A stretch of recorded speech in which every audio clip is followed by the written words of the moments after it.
Good evening and welcome to Read Aloud 3 with you, me, and the Trinity. And I am here today, a little later in the day, in the evening actually, right before midnight. I just posted a video for my other channel, accidentally here first. So it's in one of those few times that I have done that by accident and then just decided, I'll just leave it and see if there's anyone who subscribes or comes upon this channel and appreciates that content as well. So just always like to give a little explanation, but I have one of those videos pop in between chapters. And so back on track here, we are reading 2 Samuel chapter 18. And the subtitle to the chapter that I get in this NLT version, New Living Translation, Absalom's defeat and death. This story has been so sad to me. David now mustered the men who were with him and appointed generals and captains to lead them. Captains has a reference. It's probably just another word for captain. Hebrew appointed commanders of thousands and commanders of hundreds. Okay, more specific numbers. He sent the troops out in 3 groups, placing one group under Joab, one under Joab's brother Abishai, son of Zeruiah, and one under Ittai, the man from Gath. The king told his troops, I'm going out with you. But his men objected strongly. You must not go, they urged. If we have to turn and run, and even if half of us die, it will make no difference to Absalom's troops. They will be looking only for you. You are worth 10,000 of us, and it is better that you stay here in the town and send help if we need it. If you think that's the best plan, I'll do it, the king answered. So he stood alongside the gate of the town as all the troops marched out in groups of hundreds and thousands. Wow. He took his men's advice. And the king gave this command to Joab, Abishai, and Ittai, for my sake, deal gently with young Absalom. Heart of a father. And all the troops heard the king give this order to his commanders. So the battle began in the forest of Ephraim, and the Israelite troops were beaten back by David's men. There was a great slaughter that day, and 20,000 men laid down their lives. The battle raged all across the countryside, and more men died because of the forest than were killed by the sword. During the battle, Absalom happened to come upon some of David's men. He tried to escape on his mule, but as he rode beneath the thick branches of a great tree, his hair, I remember he talked about his hair, how it was beautiful and long, he talked about how handsome he was. Let's see. His hair, and then there's a reference next to hair, which makes me want to look and see what that is. The reference says in Hebrew, it says his head got caught in the tree. So this is an example of how the forest, more than the sword, actually, was the cause of men's death in this battle. His mule kept going and left him dangling in the air. One of David's men saw what had happened and told Joab, I saw Absalom dangling from a great tree. What? Joab demanded. You saw him there and didn't kill him?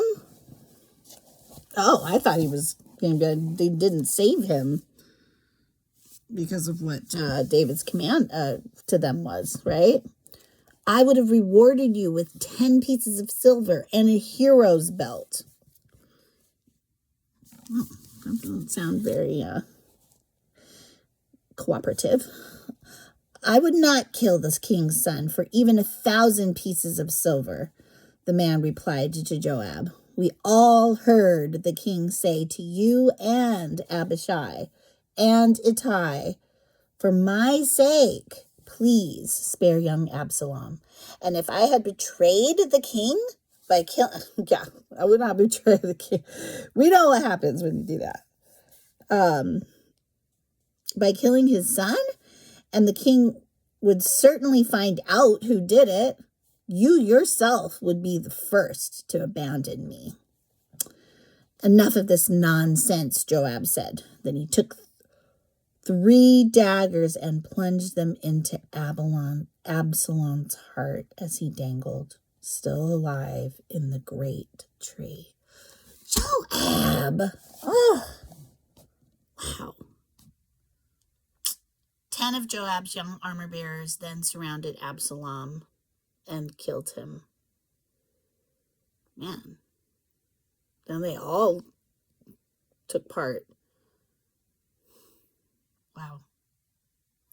Then Joab blew the ram's horn, and his men returned from chasing the army to Israel.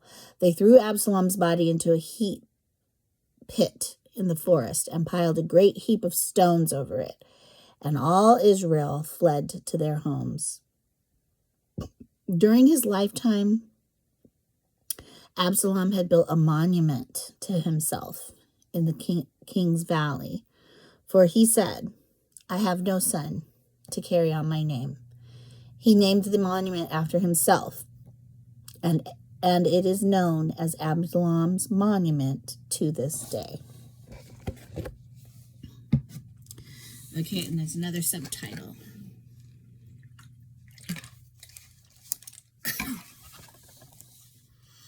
David mourns Absalom's death.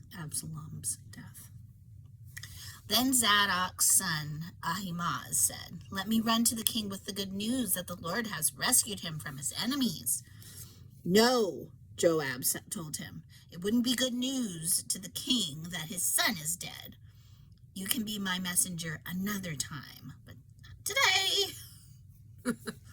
Yeah. He's hoping to get away with this. Then Joab said to a man from Ethiopia, Go tell the king what you have seen. The man bowed and ran off. But Ahimaaz continued to plead with Joab, Whatever happens, please let me go too. Why should you go, my son? Joab replied, There will be no reward for your news. Yes, but let me go anyway, he begged. Joab finally said, All right, go ahead. So Ahimaaz took the less demanding route by way of the plain and ran to Mahanaim ahead of the Ethiopian. While David was sitting between the inner and outer gates of the town, the watchman climbed to the roof of the gateway by the wall. As he looked, he saw a lone man running toward them. He shouted the news down to David. And the king replied, If he is alone, he has news. As the messenger came closer, the watchman saw another man running toward them. He shouted down, Here comes another one. The king replied, He also will have news. The first man runs like Ahimaaz, son of Zadok, the watchman said. He is a good man and comes with good news, the king replied. Then Ahimaaz cried out to the king, Everything is all right. He bowed before the king with his face to the ground and said, Praise to the Lord your God, who has handed over the rebels who dared to stand against my lord, the king. What about young Absalom? The king demanded. Is he all right?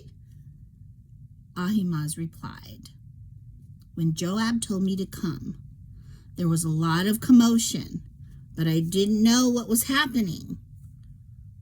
Wait here, the king told him, so Ahimaaz stepped aside. Then the man from Ethiopia arrived and said, I have good news for my lord the king. Today the Lord has rescued you from all those who rebelled against you. What about young Absalom? The king demanded. Is he all right? And the Ethiopian replied, May all of your enemies, my lord the king, both now and in the future, share the fate of that young man. The king was overcome with emotion. He went up to the room over the gateway and burst into tears. And as he went, he cried, "Oh, my son Absalom, my son Absalom. If only I had died instead of you, oh Absalom, my son, my son." That is the end of that sad chapter. Wow, it's just like, and to think of how, David, I don't know that he exiled Absalom, but he didn't speak to him for years and years, remember? And then Absalom kind of begged to come home, or to, why bring him back if he wouldn't even speak to him? And I mean, all of that story was because, Absalom killed his other son, who was, in our eyes, had done something deserving of it. And then, but then Absalom was a rebel, and, he did something deserving of it too, in that way. But it's just such a hard story, because,